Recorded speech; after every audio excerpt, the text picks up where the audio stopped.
नमस्कार, उत्तराखंड बुलेटिन में आप सभी का स्वागत है। मैं हूं आपके साथ सपना। शुरुआत करेंगे बुलेटिन की। देहरादून में हरिद्वार को छोड़कर 12 जिलों में त्रिस्तरीय चुनाव की तैयारी की जा रही है। हरिद्वार को छोड़कर अन्य 12 जिलों में त्रिस्तरीय पंचायत चुनाव होने हैं। इसके लिए आरक्षण प्रस्तावों के अंतिम प्रकाशन के बाद विभाग को 3000 से अधिक आपत्तियां मिली हैं। 16 और 17 जून जिलाधिकारी इनका निपटारा करेंगे। इसके बाद 18 जून को आरक्षण प्रस्तावों का अंतिम प्रकाशन किया जाएगा। बताते चले कि पंचायतों में सबसे अधिक उधम सिंह नगर जिले में करीब 800 से अधिक आपत्तियां मिली हैं, जबकि देहरादून में 302, अल्मोड़ा में 294, पिथौरागढ़ में 277, चंपावत में 337, पौड़ी में 354, चमोली में 213, रुद्रप्रयाग में 90, उत्तरकाशी में 383 और टिहरी जिले में करीब 297 आपत्तियां आई हैं। पंचायत सचिव चंद्रेश कुमार ने बताया 19 जून को आरक्षण की अंतिम सूची जारी करके शासन को प्रस्तुत की जाएगी। इसी के साथ ही हमारे संवाददाता योगेश सेमवाल हमसे जुड़ चुके हैं। आपसे जानेंगे, हरिद्वार को छोड़कर 12 जिलों में त्रिस्तरीय पंचायत चुनाव होने हैं, तो त्रिस्तरीय पंचायत चुनाव की क्या तैयारियां हैं? बताना चाहेंगे कि चुनाव को लेकर जो है वैसे ही बहुत देरी हो चुकी है। जो चुनाव जनवरी के करीब में होने थे वो चुनाव अब आगे बढ़ चुके हैं और अब सरकार के ऊपर भी प्रेशर है कि किस तरह से चुनाव जल्दी से जल्दी निपटाए जाए। सबसे बड़ी बात यह है कि अब जिस तरह से आरक्षण की बात की जा रही है, आरक्षण लगभग तय माना जा रहा है। अभी तक आरक्षण को लेकर भी बहुत ज्यादा सवाल खड़े हो रहे थे कि आरक्षण सही से जो है वो तय नहीं हो रहा, लेकिन अब आरक्षण भी तय हो चुका है, सब कुछ हो चुका है। बस अब ये है कि कब इलेक्शन की जो है वो जो शुरुआत है वो हो जाए। हरिद्वार को छोड़कर बाकी सारे जितने भी जिले हैं सब में पंचायत चुनाव होने हैं और उसको लेकर अभी सरकार ने जिस तरह से कुछ चंद्रेश यादव जो सचिव हैं उन्होंने भी बताया कि हम पूरी तरह से तैयार हैं। यानी कि चुनाव को लेकर अगर कहें तो पूरी तरह से इस समय तैयारी की जा रही है, क्योंकि अब और ज्यादा देरी नहीं करना चाहती है सरकार किसी भी तरह से। और देरी होगी तो सवाल और ज्यादा खड़े होंगे। वैसे ही 6 महीने लगभग देर हो चुका है और इसीलिए कोशिश ये की जा रही है कि जल्द से जल्द चुनाव हो जाए और पूरी तैयारी इनको लेकर की जा रही है। जी, बहुत बहुत धन्यवाद योगेश, हमें ये जानकारी देने के लिए।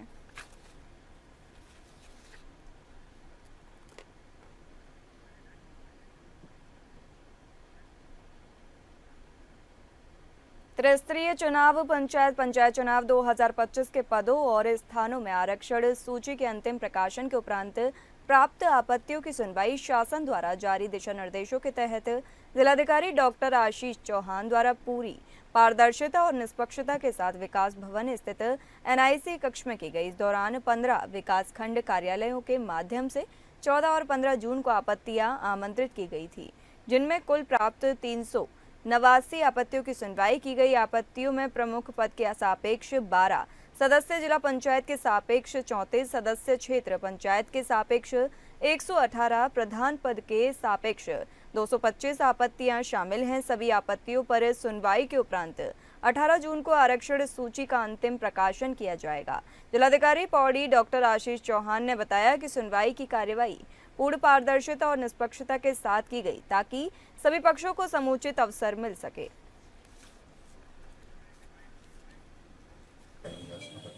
रिजर्वेशन की अंतिम सूची से जारी की गई थी, तो उसी क्रम में 14 और 15 को आपत्तियां मांगी गई थी। 389 आपत्तियां प्राप्त हुई डीपीआर ऑफिस के अकॉर्डिंग, और आज सुनवाई की तिथि तय थी 16 तारीख में। तो आज उनकी सभी आपत्तियों का की सुनवाई की जा रही है और जो जीओ या जो गाइडलाइंस है उनके अकॉर्डिंगली उनका निस्तारण किया जाएगा। इस क्रम में जो अगर आपत्तियों की नेचर की बात करें तो चूँकि फर्स्ट राउंड से ये स्टार्ट किया जा रहा है, तो आपत्तिकर्ताओं की मेन यही समस्या है कि पूर्व की सीट्स वैसी ही रह जा रही है, तो नियमानुसार उन सभी आपत्तियों का निस्तारण किया जाएगा। उत्तराखंड में 40 दिन में 5 हेलीकॉप्टर क्रैश हुए हैं। बता दें, हेलीकॉप्टर दुर्घटनाओं में ज़्यादातर तकनीकी खराबी की वजह से ये हेलीकॉप्टर क्रैश हुए हैं। केदारनाथ हेलीकॉप्टर क्रैश हादसे के बाद राज्य सरकार ने हेली सेवा पर 2 दिन का प्रतिबंध लगाया था। हालांकि विपक्षी दलों को यह नासूर नहीं आ रहा। कांग्रेस के कार्यकर्ताओं ने पीएम के नाम डीएम को हेली सेवाओं पर जांच खत्म होने तक पूर्ण रूप से प्रतिबंध लगाने को लेकर ज्ञापन सौंपा।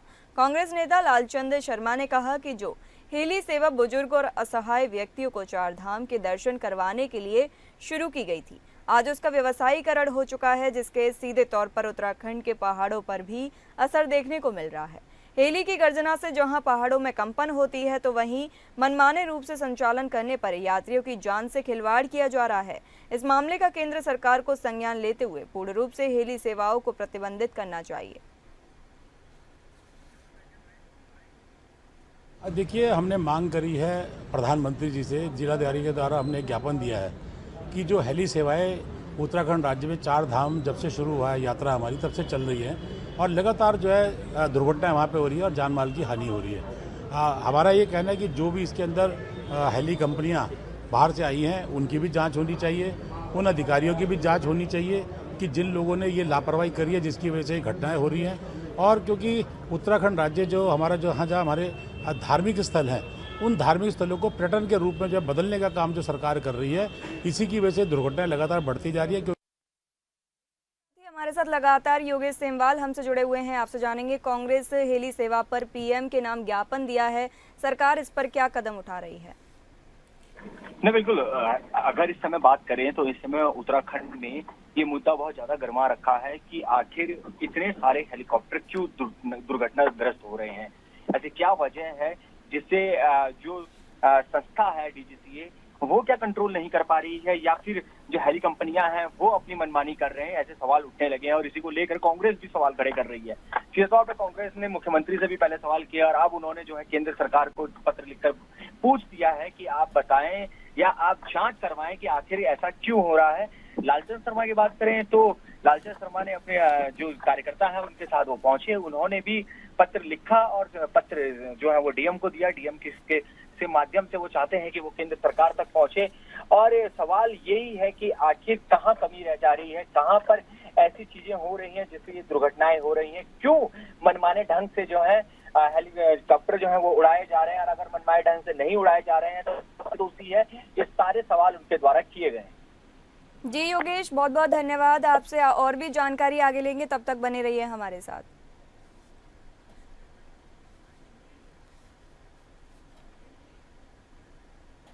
खबर देहरादून से है, जहां महिला कांग्रेस पदाधिकारियों ने जोरदार प्रदर्शन किया। बता दें, देहरादून में बढ़ रहे महिला अपराध की घटनाओं को लेकर कांग्रेस पदाधिकारियों का ये प्रदर्शन हुआ। महिला कांग्रेस अध्यक्ष ज्योति रौतेला के नेतृत्व में कांग्रेस पदाधिकारियों ने महिला आयोग कार्यालय देहरादून में प्रदर्शन किया। जिलाधिकारी देहरादून के माध्यम से राज्यपाल एवं महिला आयोग के अध्यक्ष को ज्ञापन सौंपते हुए राज्य में महिलाओं व नाबालिग बच्चियों के विरुद्ध हो रही हिंसा, बलात्कार व जघन्य हत्या की घटनाओं पर लगाम लगाए जाने की मांग की।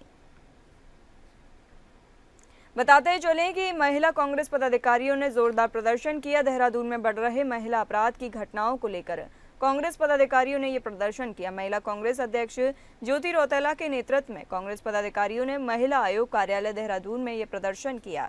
जिलाधिकारी देहरादून के माध्यम से राज्यपाल एवं महिला आयोग की अध्यक्ष को ज्ञापन सौंपते हुए राज्य में महिलाओं व नाबालिग बच्चियों के विरुद्ध हो रही हिंसा, बलात्कार व जघन्य हत्या की घटनाओं पर लगाम लगाए जाने के लिए मांग की। देखो, उत्तराखंड राज्य महिला आयोग तो स्वतः संज्ञान लेता है और कोई भी किसी भी तरह का केस होता है कि महिलाओं से संबंधित कहीं से भी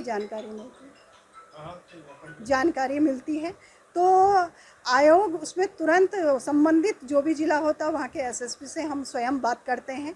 और धरना प्रदर्शन ऐसा नहीं है, उत्तराखंड सरकार भी बहुत संवेदनशील है महिलाओं के मामले, महिला सुरक्षा को लेकर, बच्चों को लेकर, और जहाँ भी कोई भी किसी तरह से कोई घटना घटती है तुरंत उसके अपराधी को तुरंत उसे सज़ा मिलती है। आज भी चाहे हरिद्वार वाला मामला हो या कहीं का भी मामला हो, तुरंत अपराधियों को तुरंत सज़ा मिली है, जेल में है और उसमें जांच चल रही है। हरिद्वार में डीएम ने जनता दरबार लगाया। बता दें, हरिद्वार के डीएम मयूर दीक्षित ने सीएम हेल्पलाइन पोर्टल पर रजिस्टर्ड शिकायतों के निस्तारण के लिए जिले के सभी अधिकारियों को निर्देश दिए। सोमवार को कलेक्ट्रेट हॉल में लगे डीएम के जनता दरबार में जिले भर से फरियादी 123 शिकायत लेकर पहुंचे।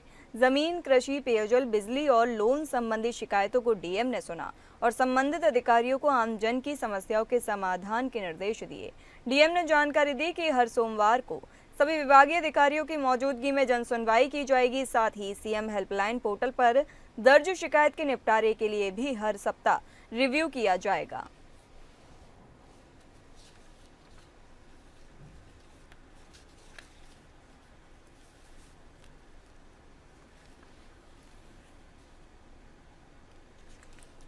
हरिद्वार के डीएम मयूर दीक्षित ने सीएम हेल्पलाइन पोर्टल पर रजिस्टर्ड शिकायतों के निस्तारण के लिए जिले के सभी अधिकारियों को निर्देश दिए हैं। सोमवार को कलेक्ट्रेट हॉल में लगे डीएम के जनता दरबार में जिले भर से फरियादी 123 शिकायत लेकर पहुंचे। जमीन, कृषि, पेयजल, बिजली और लोन संबंधी शिकायतों को डीएम ने सुना और संबंधित अधिकारियों को आमजन की समस्याओं के समाधान के निर्देश दिए।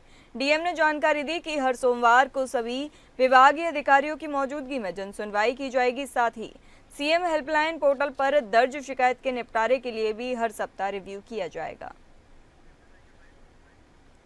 और इसमें अलग अलग विषयों से रिलेटेड मैटर्स थे, कुछ जैसे चकबंदी से संबंधित थे, कुछ आपदा से संबंधित थे, कुछ पानी पीने के जो पानी की समस्याएं थी कुछ जगह पे, कुछ समस्याएं हमारी कृषि विभाग से संबंधित तो लोन आदि की थी, केसीसी की।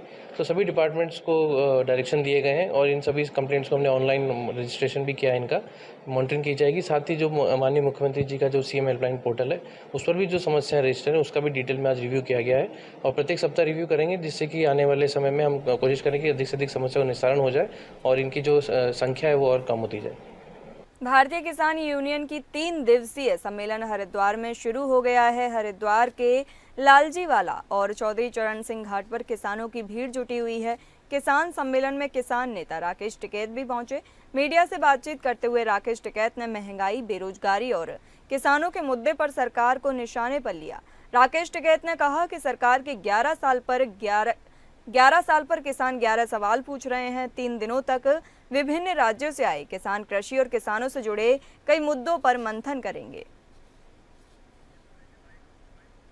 ये जो फॉर्मेट जारी करा है, सरकार के 11 साल और किसान के हमारे 11 सवाल, ये हमारा मुद्दा है।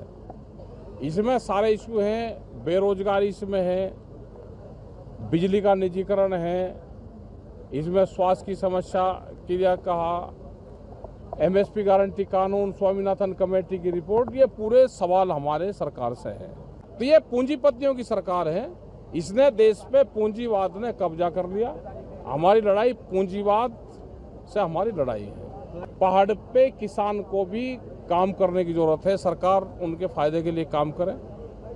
टूरिस्ट वहाँ पे बहुत उससे इनकम हो सकती है।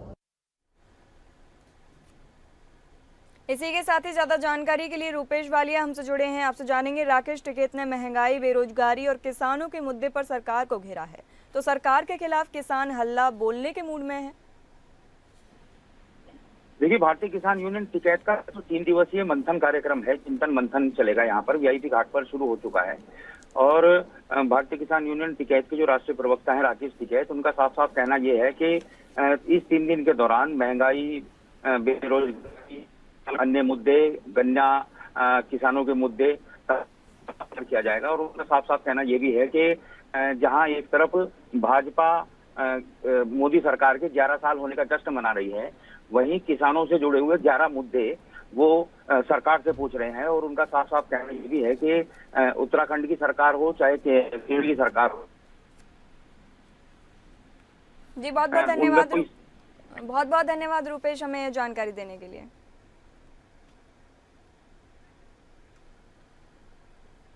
जिलाधिकारी सविन बंसल के निर्देशन में 12 जून को भिक्षावृत्ति में लिप्त 9 वर्षीय बालक को ब्रह्मपुरी सूर्य मंदिर से कूड़ा बीनते हुए वृक्षावृत्ति रेस्क्यू टीम द्वारा रेस्क्यू किया गया। बच्चे का जीडी कोरोनेशन से मेडिकल करवाकर बाल कल्याण समिति के समक्ष प्रस्तुत किया गया। बालक को राजकीय शिशु सदन में रखवाया गया है। वहीं 13 जून को भिक्षावृत्ति में लिप्त 11 वर्षीय बालक को कांवली रोड से कूड़ा बीनते हुए भिक्षावृत्ति रेस्क्यू टीम द्वारा रेस्क्यू किया गया। बच्चे का मेडिकल करवाकर बाल कल्याण समिति के समक्ष प्रस्तुत किया गया। बालक को समर्पण में रखवाया गया है। जिलाधिकारी सविन बंसल ने शुरू से ही भिक्षावृत्ति एवं बाल मजदूरी पर रोक लगाने हेतु निरंतर सख्त निर्णय दिए हैं, जिसके तहत भिक्षावृत्ति वाहन चौराहों पर होमगार्ड की तैनाती, सक्रिय सचल टीमें कार्य कर रही हैं, जो शहर भर में निरंतर पेट्रोलिंग कर रही हैं। इसी का परिणाम है कि अभी तक लगभग 260 से अधिक बच्चों को भिक्षावृत्ति तथा बाल मजदूरी से रेस्क्यू किया गया है। यह कार्रवाई निरंतर जारी है। जिला प्रशासन की शहर में घुमंतु बच्चों पर नजर है, जिनको रेस्क्यू कर निर्धारित प्रक्रिया अपनाते हुए आधुनिक इंटेंसिव केयर सेंटर में माइंड रिफॉर्म हेतु रखा जाता है, जहां विशेषज्ञ द्वारा उनको संगीत, खेल अन्य गतिविधि कंप्यूटर के ज्ञान की आधुनिक तकनीकी की जानकारी के साथ ही शिक्षा की मुख्य धारा में जोड़ने का कार्य भी किया जा रहा है। किसी भी जनपद की तरह हमारे जनपद में भी कुछ स्पेशली एबल्ड चिल्ड्रन हैं और एक कैटेगरी ऑफ चिल्ड्रन ऐसा है जिसको हम OAS बोलते हैं, ऑर्फन अबेंडेंड सरेंडर्ड। मीन्स ये बच्चे दिव्यांग भी हैं, मानसिक रूप से दिव्यांग भी हैं और ऑर्फन भी हैं, इनके पेरेंट्स भी नहीं हैं। सो और ये सारी बालिकाएं हैं। सो जिस संस्था में इनको अभी तक आश्रय दिया जा रहा था, ट्रेनिंग दी जा रही थी, इनका स्टे इंश्योर किया जा रहा था, वो संस्था बंद होने जा रही है। वो एक NGO थी। उत्तराखंड PWD डिपार्टमेंट ने एक नई पहल शुरू की है। बता दें, PWD डिपार्टमेंट ने pwduk.in ऐप को शुरू किया है, जिसके तहत इस ऐप में सड़क बंद होने का रियल टाइम डाटा दिया जाता है। ऐप के माध्यम से यात्री तो इसका लाभ ले सकते हैं, लेकिन PWD के वरिष्ठ अधिकारियों को मॉनिटरिंग करने के लिए minute to minute real timing का अपडेट मिल रहा है। PWD के मुख्य अभियंता नियोजन दिवाकरण सिंह हियाकी ने बताया कि घटना की सूचना मिलने पर फील्ड कर्मचारियों को सूचना मिलते ही मरम्मत का कार्य शुरू हो जाता है। वहीं सड़क ठीक होने के बाद अधिकारियों को भी सड़क दुरुस्त होने का अपडेट मिलता है। इससे फिजिकल डाटा मिलने और खोने का भी डर है समाप्त हो जाता है। अब देखना होगा कि मानसून के वक्त ये ऐप डिपार्टमेंट के लिए कितना कारगर साबित होगा। हाँ, PWD में इस बार हम लोगों ने एक रोड रिपोर्टिंग ऐप नया स्टार्ट किया है, जो कि हमारे अधीक्षण अभियंता हैं श्री मनोज बिस्ती जी टेहरी के सी हैं, उन्होंने इसको डेवलप किया था। इसमें ख़ास बात यह है कि जब भी कहीं पर कोई रोड बंद होती है या खुलती है, उसकी सूचना मिलते ही वो लोग फील्ड वाले उसको एंट्री करते हैं और एंट्री करते ही रियल टाइम में कोई भी आदमी कहीं पे भी, चाहे हम मुख्यालय में हो, चाहे शासन में परीक्षण हो रहा हो, चाहे कोई पब्लिक चल रहा हो, तो वो रियल टाइम में देख सकते हैं कि PWD की कौन कौन सी सड़कें वर्तमान में बंद हैं। और जैसे ही खुलती हैं तो खुलने की सूचना उसमें अपलोड करते ही तत्काल हमें सबको पता चल जाता है कि ये रोड खुल चुकी हैं। तो अब हमें पहले की तरह फिजिकल डेटा इकट्ठा करना और कई चीज़ें कभी मिस भी हो जाती थी, तो वो करने की गुंजाइश ज़रूरत ही नहीं पड़ेगी, क्योंकि हमें रियल टाइम में सारी सूचनाएँ तत्काल मिल जाएंगी। देहरादून में भारी वाहनों में ओवरलोडिंग की शिकायत देखने को मिल रही है। बता दें, जिसे देखते हुए देहरादून की RTO प्रवर्तन डॉक्टर अनीता चमोला ने पुलिस फोर्स के साथ ऐसे वाहनों के खिलाफ कार्रवाई के निर्देश दिए हैं। वहीं इस बात पर डॉक्टर अनीता चमोला ने कहा कि ओवरलोडिंग के अलावा बाइक सवारों की दुर्घटना के मामले में विकासनगर क्षेत्र से प्राप्त हो रहे हैं, जिसे लेकर ये निर्देश जारी किए गए हैं। साथ ही उन्होंने कहा कि कार्रवाई के दौरान कुछ वाहन ऐसे भी मिल रहे हैं जिनका आकार बढ़ाया गया है, जो नियम के विरुद्ध हैं।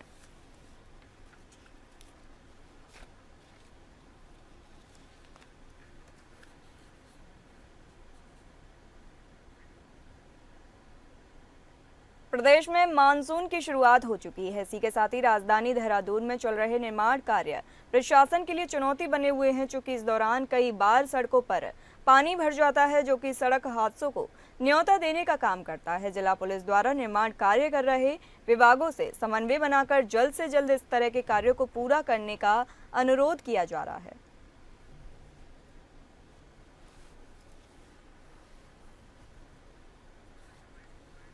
कि शहर में काफ़ी सारे जो निर्माण कार्य चल रहे हैं, जो कहीं ना कहीं जनहित में भी जरूरी होते हैं। खासकर देखा जाए अगर गैस पाइपलाइन हो या सीवर का काम हो या कोई अंडर जो केबलिंग का काम हो, जो तार वायर्स का है, तो कहीं ना कहीं विभिन्न विभागों द्वारा काम किया जा रहा है। जो भी हमारी मीटिंग रोड सेफ्टी या अन्य कामों पे होती है, उसमें हमेशा ये प्रपोजल रखा गया कि मानसून से पहले काम खत्म हो जाए, क्योंकि कहीं अगर इस तरह के गड्ढे छूट जाते हैं या रोड ख़राब होती है तो डेफिनेटली कहीं ना कहीं उसमें जो हमारे यात्री हैं या टूरिस्ट हैं उसमें इंजरी होने के चांसेस रहते हैं। तो कोशिश यही है कि 30 जून तक जो भी निर्माण कार्य इस तरह के चल रहे हैं जहाँ वो ख़त्म हो जाए। और हमारा भी फोकस रहता है कि बार बार निर्माण एजेंसियों को भी बताते हैं कि जहाँ काम हो गया हो उसको उस जगह को पैच वर्क करके ठीक कर दिया जाए, जिससे भविष्य में मानसून आने के बाद कहीं कोई दुर्घटना या किसी को कोई हानि ना हो। इस संबंध में लगातार जो है संबंधित विभागों से हमारा समन्वय बना हुआ है और उनसे पत्राचार भी किया गया है।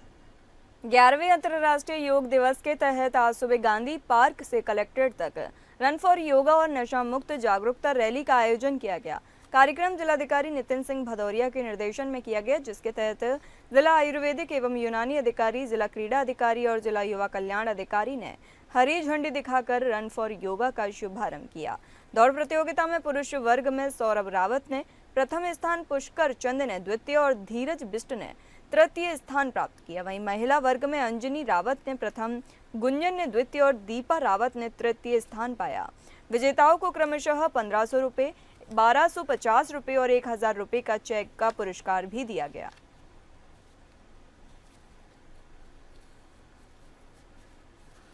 बताते चले कि जिला आयुर्वेदिक एवं यूनानी अधिकारी डॉक्टर आलोक कुमार शुक्ल ने कार्यक्रम के दौरान लोगों से जीवन में रोजाना योग अपनाने की अपील की। उन्होंने कहा कि योग जीवन जीने की एक पद्धति है जो शारीरिक स्वास्थ्य ही नहीं, मानसिक शांति भी देता है। साथ ही मधुमेह, हृदय रोग, उच्च रक्तचाप, फैटी लिवर सहित अनेक बीमारियों से सुरक्षा प्रदान करता है। कार्यक्रम में जनपद के अधिकारियों, कर्मचारियों सहित 300 से अधिक एनसीसी, एनएसएस छात्र, खिलाड़ी, पुलिस, पीएसी, पीआरडी, होमगार्ड ने भाग लिया। लगभग 3 किलोमीटर की यह दौड़ गांधी पार्क से शुरू होकर कलेक्ट्रेट तक संपन्न हुई।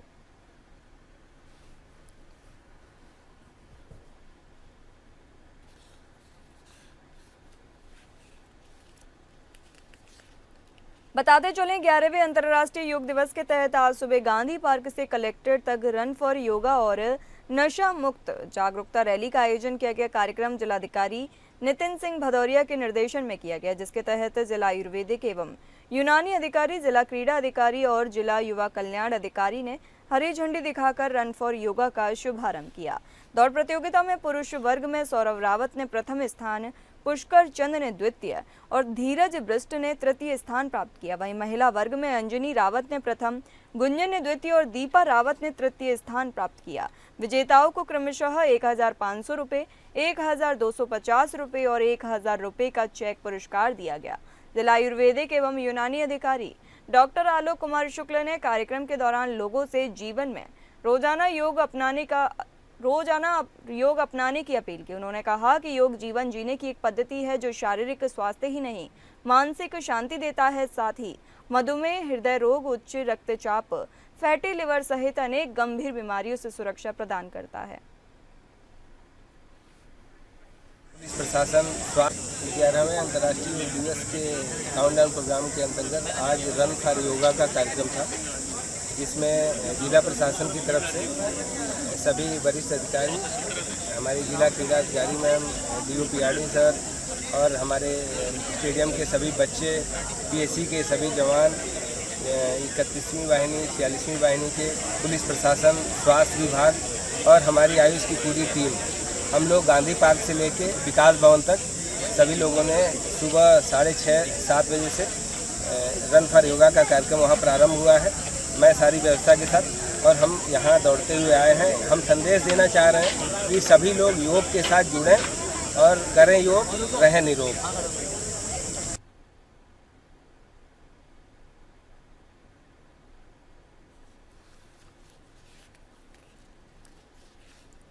11वें अंतर्राष्ट्रीय योग दिवस के तहत आज सुबह गांधी पार्क से कलेक्ट्रेट तक रन फॉर योगा और नशा मुक्त जागरूकता रैली का आयोजन किया गया। कार्यक्रम जिलाधिकारी नितिन सिंह भदौरिया के निर्देशन में किया गया, जिसके तहत जिला आयुर्वेदिक एवं यूनानी अधिकारी, जिला क्रीड़ा अधिकारी और जिला युवा कल्याण अधिकारी ने हरी झंडी दिखाकर रन फॉर योगा का शुभारंभ किया। दौड़ प्रतियोगिता में पुरुष वर्ग में सौरभ रावत ने प्रथम स्थान, पुष्कर चंद ने द्वितीय और धीरज बिष्ट ने तृतीय स्थान प्राप्त किया। वहीं महिला वर्ग में अंजनी रावत ने प्रथम, गुंजन ने द्वितीय और दीपा रावत ने तृतीय स्थान पाया। विजेताओं को क्रमशः 1500 रुपये, 1250 रुपये और 1000 रुपये का चेक पुरस्कार दिया गया। जिला आयुर्वेदिक एवं यूनानी अधिकारी डॉक्टर आलोक कुमार शुक्ल ने कार्यक्रम के दौरान लोगों से जीवन में रोजाना योग अपनाने की अपील की। उन्होंने कहा कि योग जीवन जीने की एक पद्धति है जो शारीरिक स्वास्थ्य ही नहीं, मानसिक शांति भी देता है। साथ ही मधुमेह, हृदय रोग, उच्च रक्तचाप, फैटी लिवर सहित अनेक गंभीर बीमारियों से सुरक्षा प्रदान करता है।